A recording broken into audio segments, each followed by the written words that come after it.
Hi guys, this is a small video for the Punk Saber Ventress Redemption. CC Sabers sell them. I don't know if any other ones sell those. I just wanted to make a quick overview. Maybe it will answer some question you have. There's no threading for the grip, so I just wanted to show you. Now every piece is disassembled just so that I can assemble them and show you how it's done. And also mine don't clock well. I had to put an O-ring. That's it helps a bit for that. I can't thread this one up to the end because if I do so, my if I look at my saber, that's the top. My retention screw is about here, so it shows. I don't like this. I would have preferred underside, aligned with the rest, but something like that happens sometimes, so it's okay. Anyway, I will Franken Saber this one. I don't want it to be accurate, but I still want to. It's I think it's the Ventress I like best. I didn't get the mold because the mold saber it's not my style. But this one with the pierced shroud like that, it's been a long time coming. I always wanted one, and the Punk Saber was really affordable, but it comes with a lot of small things. I know it's pretty accurate. If you look at the, I believe it's Clone Wars, but I'm not sure. Maybe Rebels. I didn't follow all the anime yet, so I'm still catching up. I prefer crafting than watching Star Wars, so I prefer doing it. But I'm trying to catch them up now. I have time a bit at home, so I did some holes here. My plan is to actually put filament fiber and relay them to the crystal chamber, and they will be able to be maybe RGB or only red. If you look at the concept art,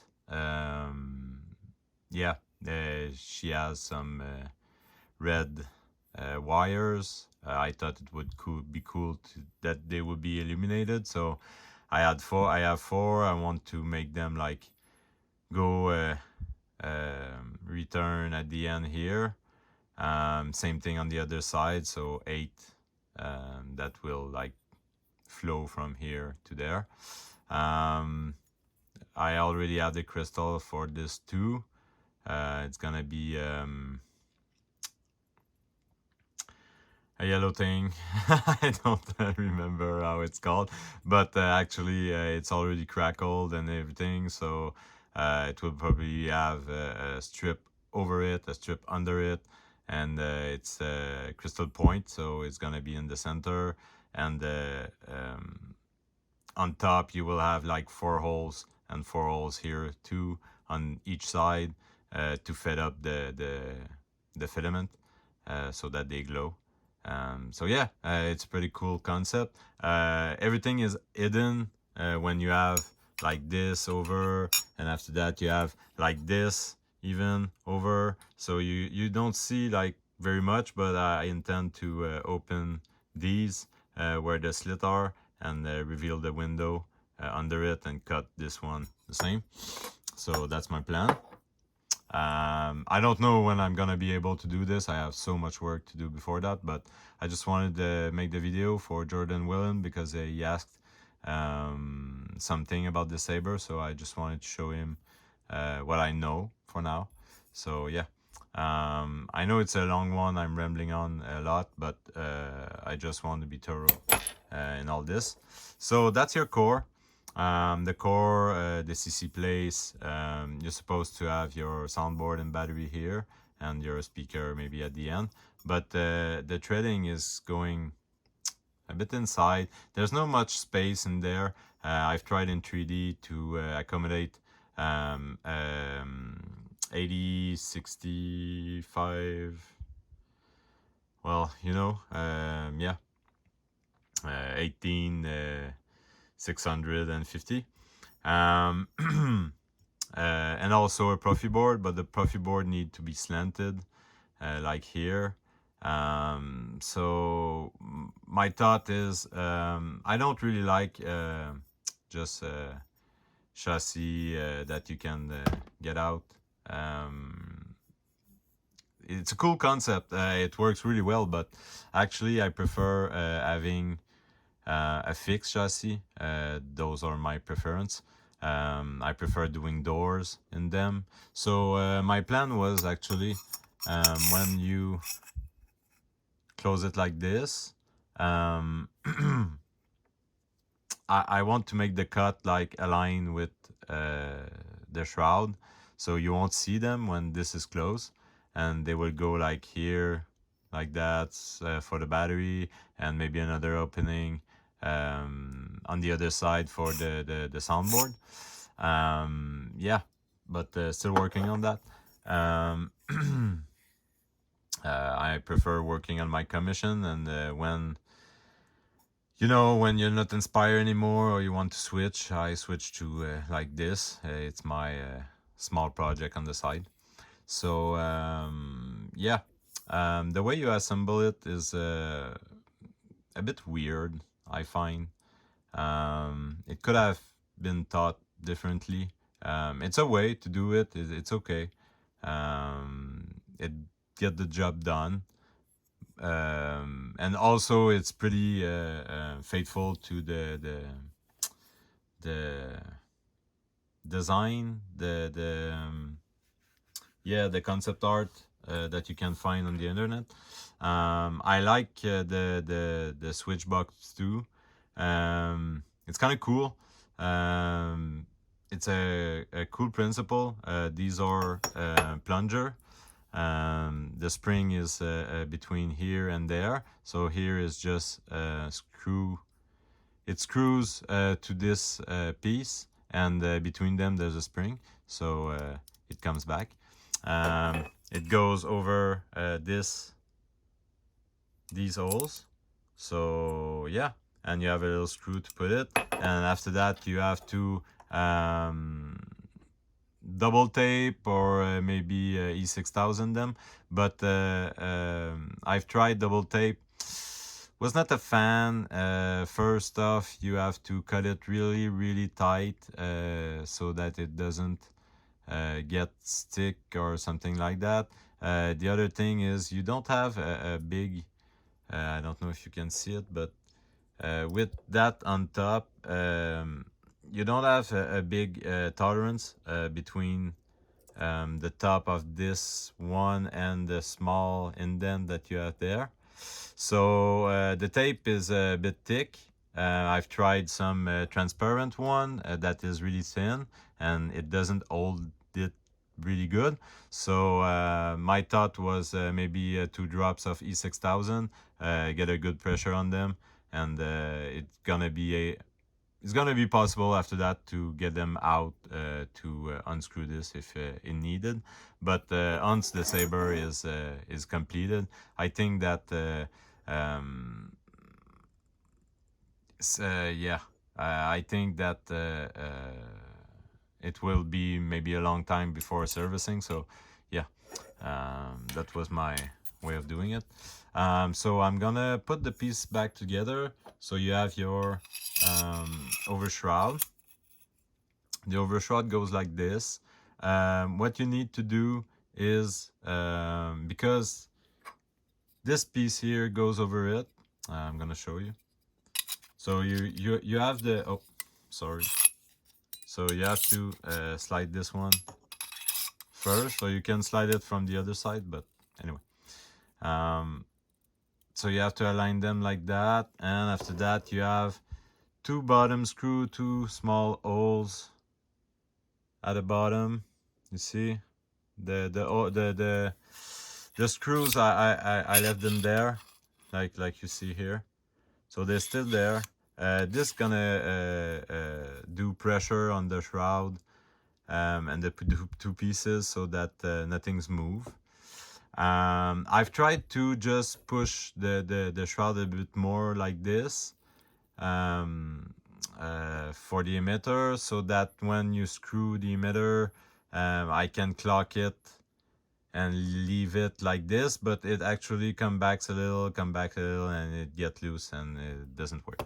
So that's why I put it O-ring here. But let me show you without the O-ring what it does. Sorry, sometimes I stutter in English. So yeah, just give me 2 sec. Where are those? Oh, there's still in it.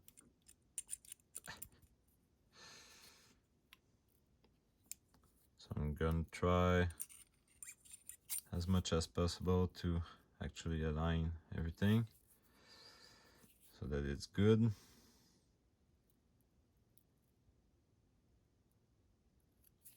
Okay, let's put some pressure on one.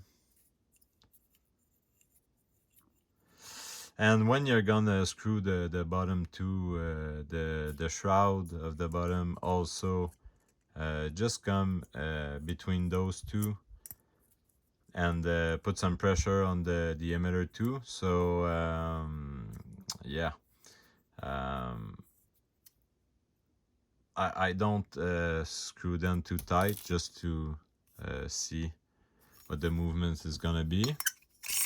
So let's put this there, and my pommel, just to see if my alignment and everything is good. Okay, so now that creates pressure on it, so now I know exactly where it's supposed to sit. So just gonna tight everything up. Okay, so I'm good. If I hold the top, you see there's still movement. You can't have it like fixed. So yeah, it's always gonna turn like that. It's a bit annoying, to be perfectly honest. Let me just readjust this. Okay, that seems good. Okay, so I'm gonna tight these here inside. Yeah, the camera is in my face, so it's a bit hard for me. It's my phone actually. So okay, so now we have this. You see, it's not. But you have to remember that you have this one here. Yeah, I was forgetting about it, so might as well do it right now. So yeah, that's gonna keep your shroud actually from moving. But again, not the ideal for me. I understand the principle of a shroud, because if you want to do this with a milling for each of them, the finish is not gonna be as good as if it's two pieces. So props on that. It's not a bad way to do it, but I think it should have add some key or something like that. That when you push it on this one, well, actually you cannot move it. It's aligned with the other portion, and kind of this part has a small dent, and this one has a small something that goes inside. Anyway, something like that may have prevented this all this thing. My other since you saw when I assemble it, I want on this one to actually have I don't know if I'm gonna make it myself, or I'm gonna just press fit something inside this one, black maybe, that so when I screw and unscrew, I don't need an Allen key.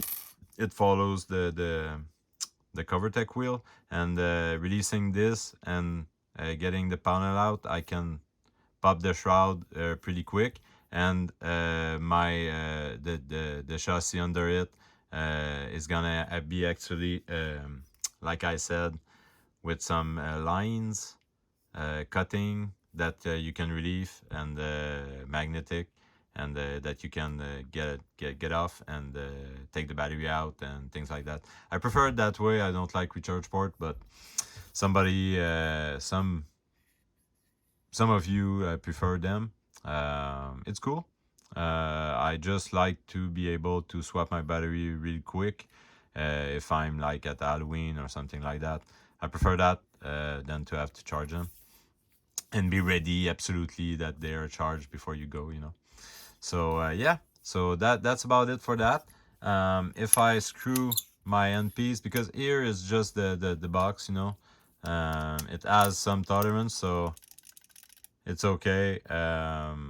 I don't think I can use this, like push it this way, push some pressure, and have this one be better clocked. But yeah, so if I tied it pretty good, you can see that my clocking is there. You see, this is my top, and my clocking is there. So that's for me is a big fail. I think they should assemble them before, mark them, and then pierce them. But I believe that they probably been made like in batches, and they did all the retention screw. Having this kind of problem in my line of production, personally, I would just remove them. Tell the people that do your own set screw. I would have preferred too that my set screw would have been, you see, if I align this correctly, this hole is completely underside, so this would have been a good place, a good placement for the retention screw. Actually, it would have been hidden, and I think there's another one. I don't know if it's carbon or I don't know which other one made it. Lux has been complaining for years, but I don't have the money to buy this. I bought a cheap one instead. At least it doesn't have AV switch. I didn't want to have one like this. So yeah, that's about it for the CC Saber. Well, it's Punk Saber, sold by CC Saber. Ventress Redemption. I believe it's a yellow saber in the comics and in the animation. I want to make this one the same. So yeah, you're gonna have a window here. You're gonna see the crystal chamber. Filament are gonna go through here. You're gonna have like 4 of them, so 2 on top, 2 on bottom, and they're gonna like go like this and then regroup, or 2 gonna regroup on top, 2 gonna regroup on bottom, and the same thing on the other side. So it's gonna be pretty cool, I think, when it's gonna be finished. But it's gonna be a long run because I don't have time to spend on this right now. Yeah, unless one of my customer want it in his commission, then I'm gonna work on it. But since until then, I can even get look. I think I can. Yeah. Okay, so now it's really screwed, and you see it's there. My switches are here. So yeah, that's the thing that I don't like on my CC Saber Ventress Redemption. So yeah, that's about it. That's it. Also comes with this small blade plug. You need, I believe, 2. I didn't unscrew but you have 4 screw that holds the grip. I didn't unscrew those because well, there's no point right now to do so. Most of them are probably gonna get like removable chassis solutions. It get narrower here, and then you have a little bit more space. It's kind of it's a weird concept, but actually, if you put like a connector here and you have your chassis here that is fully removable, it's doable. I don't think it's a big problem. Probably CC already does it like that. But yeah, I just wanted to show you the possibilities with this. So that's it.